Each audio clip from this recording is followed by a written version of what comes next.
is the Honda ADV-160. It is new for 2024. We just got it stateside, and there doesn't seem to be a single review on YouTube in Americans. So here we go.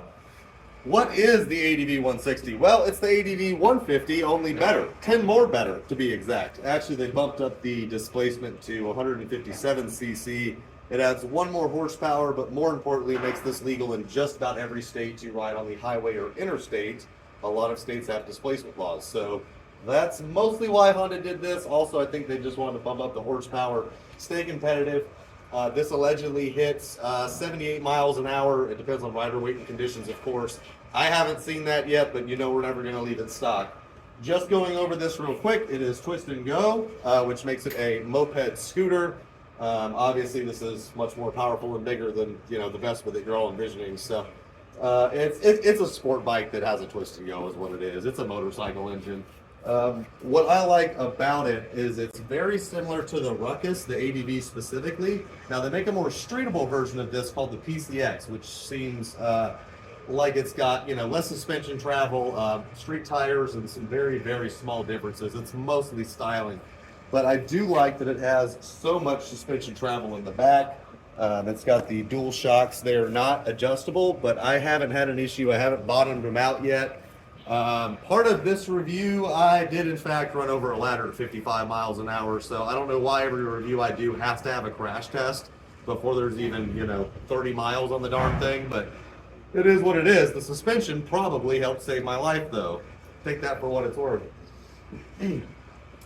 New for this year is this awesome metallic red. I think it comes in like a grayish, I don't know why you get that one. This is super cool.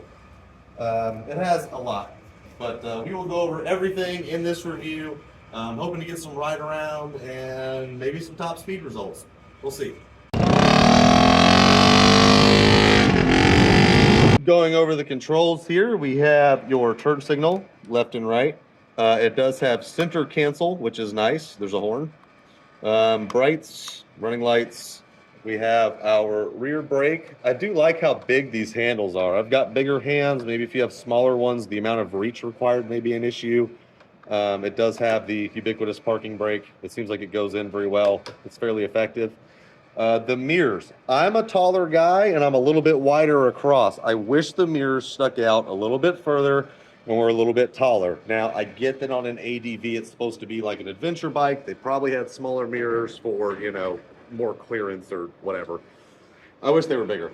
On the right side, we of course have our front brake. This is a GoPro mount that I put on there. It doesn't come with the bike. We have electric start, hazards, run and kill switch, throttle. Down here is where all the magic happens. It does have keyless. You do have to turn this thing still, but you don't have to physically put a key in there. Flip it over once, and it gives you your fuel door. And it gives you your seat.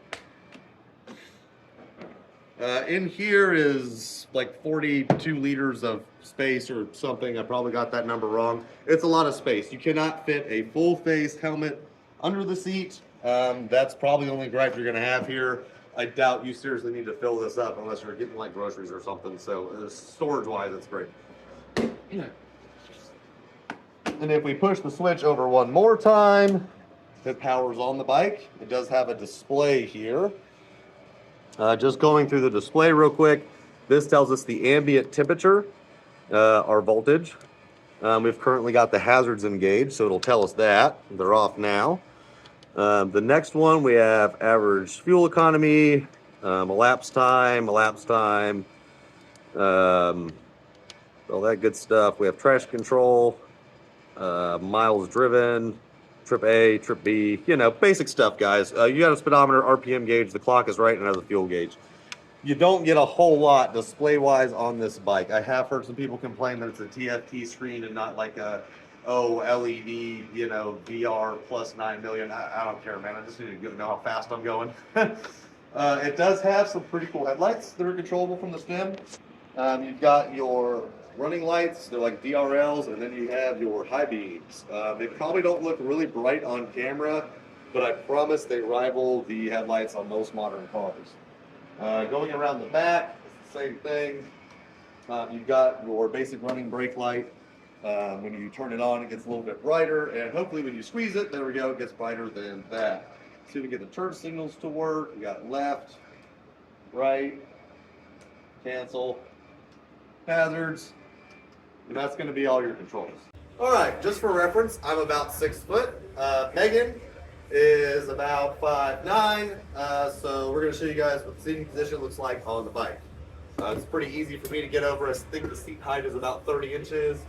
And for Megan, so there it is. That's what it looks like with 2 people on it. Is there a fair amount of room right there? Yeah, and then I got handles. Yeah, the handles feel pretty good? Yeah. So we're looking at the engine. We've got Honda's ESP Plus 157cc motor. It puts out about 15 horsepower, 14 foot-pounds of torque.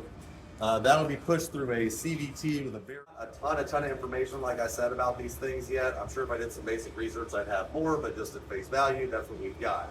Now, for the fun part, we're going to go ahead and start it up. Keep in mind, we've already done a muffler delete. I own an exhaust shop. Nothing gets a muffler for more than 24 hours when I buy it. So they don't all sound like this.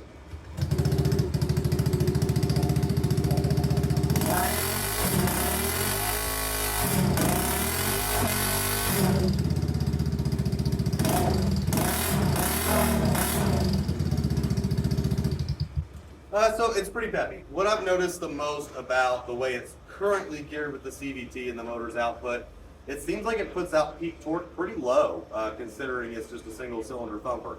And it gives you a 0 to 30 really fast. Okay, 30 to 60 takes a little longer, and then the top end, it's just sitting there pulling and pulling and pulling and pulling and pulling. So you're not going to be blown away by the acceleration on this thing, but you will probably 0 to 30 most cars on the road. Just power to weight, and this thing's geared really nice. So overall, initial quality-wise and durability, I'd say this bike is pretty well built.